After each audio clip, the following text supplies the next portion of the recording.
All right. Of course, the election conversations continue. Let's move to your state, where, of course, there's still, more of these conversations going on there with Governor Seyi Makinde, declared winner. But, of course, Omoniyi, our correspondent, is live there to give us updates. Good morning, Niyi. Good morning, Mr. Arrogate. Good morning. Okay, all right. We're trying to, get your sound because we can see you looking bright and cheerful, but we can't hear you bright and cheerful. So let's get the sound sorted, so you can share with us what's going on in your state. It doesn't sound like, there was a lot of, anything, issues, voter disruption. It sounds like it was jubilation all through. Absolutely. All right, Niyi, go ahead.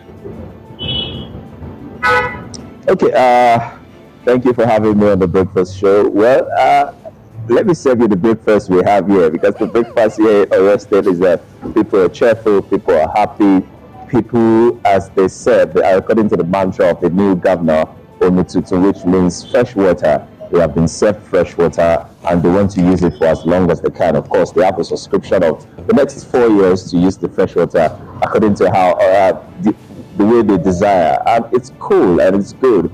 But the argument here would be maybe because Oyo's population is not as big as that of Lagos or Kano.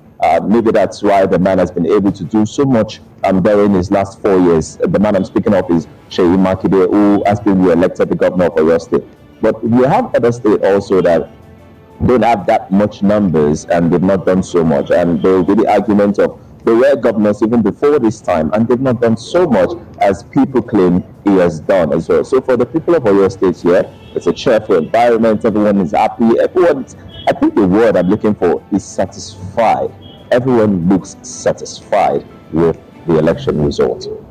So I can rightly add to what Osage asked earlier that it seems Oyo State is indeed bustling and bubbling with excitement, joy, euphoria, you can name it, any acronym you choose to call, because of how smooth the elections were. But kindly tell us, was there any experience of ballot snatching, fighting, thugs being unleashed like we saw in other states?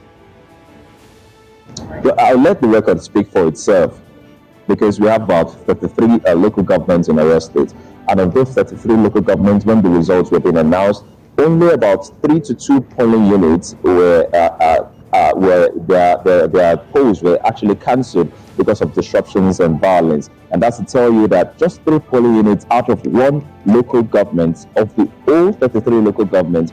And even when we were roving on ground during the election day, we could see the rapid response squad, the police roaming about. We met them at various instances, trying to squash any form of hostility or any form of flashpoint to ensure that the election goes peaceful.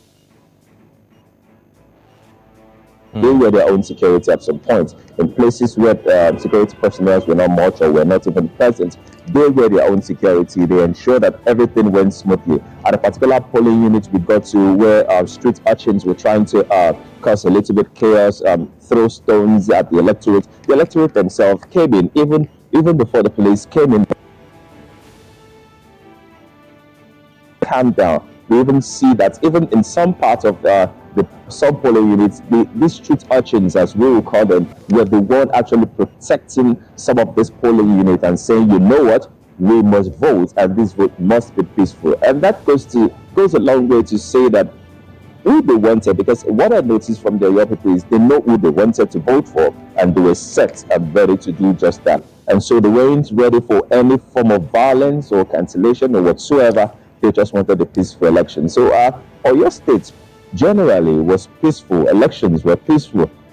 Even few cases of overvoting. So for violence, very, very minimal. Very, very minimal. All right, brilliant. Niyi, thanks so much for, of course, sharing those updates with us. If any, new, of course, stories unfold in Oyo State, we'll be happy to, of course, bring you in again. We would, of course, take a very short break now and, of course, move into other conversations this morning.